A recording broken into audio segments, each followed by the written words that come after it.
Si Daphne. Agupasin talaga to sa parte ng kusina ko. Kasi tanggal na ko yung pintura, kakabrush ko. Alam matanggal na yung mga talabsik na mantika. Nag-scroll na ako sa Orange app, ay nakita ko to. Nadalawang isip pa nga ako kung orderin ko ba to. 8 pieces na lang yung in-order ko kasi hindi nga ako sigurado sa quality niya. 3 years na nga pala kami dito sa inuupahan namin, kaya hindi talaga imposible sa loob ng 3 years ay hindi matatanggal yung pintura, lalo na't brush kami ng brush. At inuupahan lang namin tong bahay. Gusto ko pa rin mapanatiling maganda at maayos tong bahay na to. Kung nga rin siya mapanatiling malinis, kaso ilang minuto lang makalat na ulit dahil sa dalawang bata. So gusto ko nga mag-aesthetic ang bahay namin, kaso ay maisama ng mga anak ko.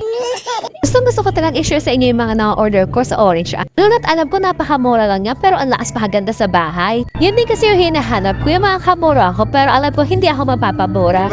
Bago ko i-share sa inyo gusto ko munang i-try siya. 2 weeks ka bago ko siya naikabit. Sobrang busy kasi ako ng mga nakaraang araw. Habang nagkakabit nga ako niyan nagpapaikot din ako ng labahin. Nga oras na nga na yan hirap na hirap ako hanapin yung pattern niya. Di ko maalam kung may pattern ba talaga yan o ganyan lang talaga pinadala sa akin ni seller. Putol niya yung video kasi hindi ko napansin na malolobat na pala ako. Ginapitan ko na nga siya ng number nails para mas mati. Wala may 8 pieces na in-order ko noon, kaya napa-order na ulit ako. Nakakatuwa nga tong kitchen wallpaper na nabili ko kasi ang kapal niya rin.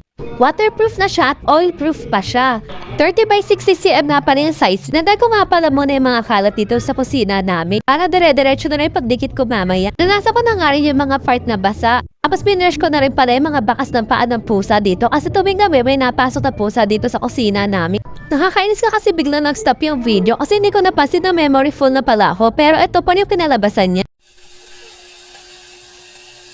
Sensyahan yun ako makalat kasi pagkatapos ko magdikit nagluto na rin ako para makapaghapunan na kami.